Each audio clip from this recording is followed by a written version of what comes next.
So I wanted to record a quick video and just to illustrate the goal step and how it actually works. It's one of the most efficient tools in high level, and it can get a bit complicated. So I just wanted to show you how it works and then to just show you where it can actually be used. So let's just explain it first. So we have the goal step, which has different stuff to it. Essentially, what the goal of the goal step is to move the context when a certain goal is achieved.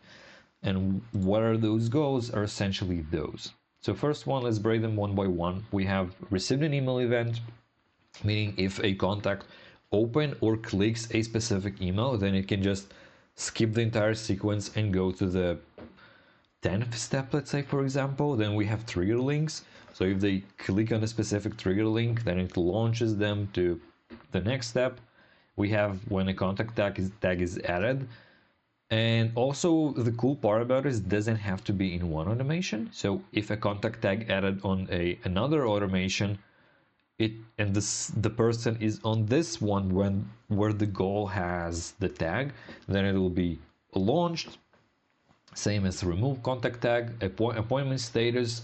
When someone is say someone is not showing up, right? We have the calendar and we have new confirmed showed. Oh, okay, we don't have the no show. Yeah, cool. Appointment status. Next is payment received, which is self-explanatory. Form submitted. Document status. Form submitted probably will work on two automations, right? Since person is running on one, then as soon as it submits form on another one, which probably would be the trigger, then it would be launched to the next step on the second automation. Then we have the document status, which, yeah, invoice paid, yeah, and those are just self and explanatory. What I wanted to show you, and one of the use cases that I use and really like to, is whenever the person is booking a call. So let's say someone did not show up to your appointment and you just send them to this automation. So it could be appointment status. And let's look for any. Let's select the calendar itself. I won't do that just to, I'm not sure I have a calendar in the sub account, but yeah, just select your calendar. And let's say it would be appointment status is no show. Save trigger, right?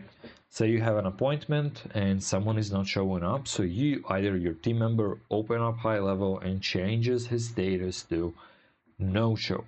So what do? Is we start sending him emails, right? Email 1. I won't really talk about the emails themselves, right? I will just drag the video. But if you're interested in the kind of stuff that I'm sending, I share it in my school community. So if you'd be interested in the flow itself, I assume I talk about it somewhere there, so you can jump in and see. Cool. So let's say subject, like, hey, we missed you. We missed you. Save. Let's then wait. Wait. Let's say wait. Set period of time. Say 1 days. Not hours, and 1 days, and let's just copy it. Copy all actions, paste, email 1, email 2. Let's say we want 3 emails, so let's copy paste it one more time. Mobile ID I want, where's the paste? Sorry, was the copy? I want copy, email number 3. Now, all of those emails through goal and job is just to remind the person, hey, what's up? You've booked a call with me. You missed it. Let's reschedule the call, right? But let's say the person replied to, let's say he saw the first email, but it did not book, right? Let's say he's like, yeah, I should have been there. I forgot. Okay. And then he got interrupted. Someone called him. Cool. Then when he gets the second email, he's like, okay, yeah, I should actually now book the call. So he books the call. Now, why would he receive the third email? right? Why would I say, hey, you just need to, I don't know, you need to rebook the appointment, right? But I've already rebooked the appointment. So what do? We just add the go step. All right, so we're saying go rebooked, rebooked an appointment, whatever. Yeah, what am I saying? Appointment. Cool. So we're not going to do email event, right? We don't want to click a link, since if on the first email I clicked on the link, I was about to book the call, but then something interrupted me, it'll just remove me from the automation. So no, I do not want to do that. What I do is appointment status. We select the right calendar and the step would be confirmed. Also, what I forgot to mention at the very beginning is this one. If the contact reaches the goal, what do we do? So we can end the workflow, we can continue anyway, or we can just wait until something happens. So in this case, I would continue anyway, since I would just like to then add a tag and just remove the tag there in this automation. So let's add the step. Okay, I can do that because I need a calendar. Oh, come on. Okay, give me a minute. I'll just create a calendar. Okay, so I've added the goal step, and as we can see, we have the discovery code confirmed, and it would be continue anyway. Right? Since what I want to do is whenever the person is reaching the call, even though if they're not rebooking, I want them to remove the discovery code is no show, right? Since probably at the very beginning, you do want to add a tag that says, yeah, the person didn't show to the specific call. And at the very end, you want to actually remove it. Also, another option that you can do is you can just leave them hanging right here. So the contact and the people will just pile up right here till the day they book the call. Now, is it efficient?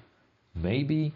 Is it like an overkill? I would probably say yes, since if they want to book in the first few days, probably they would never book ever again. So I wouldn't just focus on that, and I would just do continue anyway. So let's save. Perfect, it's all saved. We can publish the workflow and we'll just go. Also, one of the other uses that you can do and try is to build a database reactivation workflow. So when subscribers are not engaged and you want to remove them, basically when you send them reactivate the reactivation sequence and then wake up in the middle of it, you want to make sure they're not receiving the next email. So in the next video that should appear somewhere on the screen, I'll show exactly how to build that database reactivation workflow. So click there and check it out. It is pretty cool and it's automated. HighLevel cannot really automate it for you, but I found a way to actually automate the entire thing, which is pretty cool and fun. So go check it out in the next video.